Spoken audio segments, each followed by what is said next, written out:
We are back again, part 2 of navigating food and weight through COVID. I'm Rita Haddad, art therapist and eating psychology coach. I am Dr. Mackenzie Smith. I am a chiropractor and an eating psychology coach. Thank you for being here. We're excited to have you back. Part 2. Part 2. Oh, so Rita, one little icebreaker here. What did you have for breakfast this morning? Oh, this morning for breakfast, I had an egg and cheese sandwich with my favorite hot sauce, Tapatio. All you West Coasters know Tapatio. What's up with that? They don't have it on the East Coast. So I got to stock up when I can get my hands on it. That sounds delicious. It's really good. That sounds really good. How about you? What'd you have? I had a smoothie with a whole bunch of things in it, but it was delicious. And I was also short on time. So that's the choice I had to make. That's okay. That's also my go-to breakfast when we're in the hustle and bustle of school. So that's right. I'm missing smoothies. So it can very be, cool. It can be delicious. Yes. All right. So we are going to talk all about how you may be able to find movement for pleasure in this time that may be a little bit more challenging to do things that you're used to doing. So you maybe can't go to your favorite yoga class anymore because it's closed, but maybe there are some things that you can do instead and still get that movement in, which will help with that stress relief, which we talked about in part 1. Rita, Absolutely. What do you think? What are your thoughts? Yeah, so meaningful movement is everywhere if you know where to look, right? Ooh. So meaningful movement doesn't mean you have to turn on YouTube and find some free videos and do exercise if that's not movement that brings you pleasure. I believe meaningful movement is gardening. We are all about spontaneous dance parties in the kitchen. Usually they happen around dinner time when we're all starting to kind of slow down for the day, and my girls are getting tired as they wind down for bedtime, and they're like, play some songs for us. And so we have a remix of Shake Senora from the movie Beetlejuice that I am totally dating myself because that's a very old movie, but it's like a 7.5-minute song. And even the little one, not even 2 years old yet, just rocks it all around the house. That's awesome. So that's one way we love to have fun. That one seemed to be pretty popular also when I spoke about meaningful movement in the group.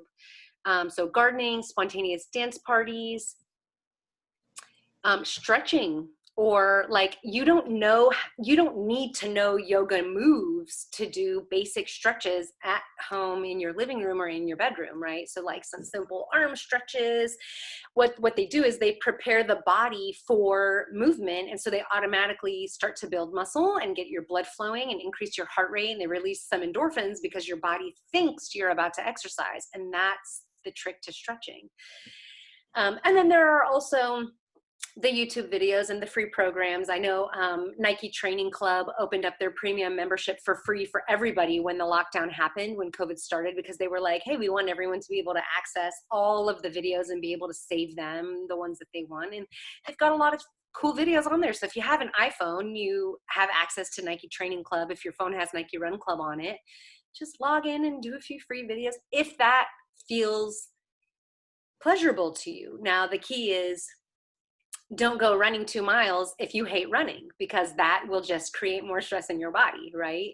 Don't do yoga if you hate yoga. If you're not interested in stretching, don't do that. I don't know. My sister's learning Tai Chi from watching YouTube videos. Tai Chi is another big one, and it's an inner and an outer practice. It builds and tones muscle, but it also is about the flow and the movement of energy, right? And so stored fat in the body is a reflection of stored energy, right? And everything is energy. So stress is energy, and anxiety is energy, and our thoughts are energy, and our body requires energy to live. Think about your brain waves and your heartbeat, and the small intestines and large intestines doing their job, and the stomach digesting the food, and all of that requires energy. And so when you have trauma or negativity or negative thoughts or unhelpful thoughts and experiences, they store energy in your cells, and then those cells accumulate fat around them. And so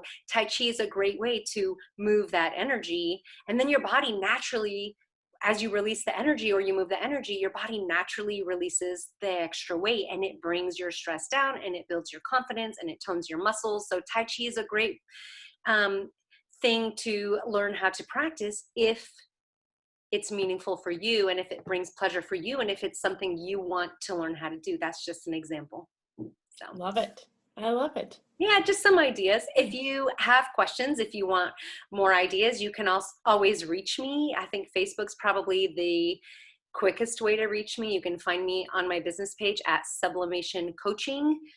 You can also join me in my group called the No Diet Diet, and that is a private group. It's a safe place, and it's where I talk all day long about all the eating psychology things, and I've been getting to know the members so much over the last 2 months. And we talk about meaningful movement and movement of energy and what does weight mean to you. And we also talk about like share a picture of your favorite pet and your kids or your grandkids, your favorite loved ones. Let's get to know each other here. So come and join me there. We'll talk more Love about it. Yay. Yay. All right, stay tuned next week for another video. To be All right, determined. see you next week. Bye. Toodles.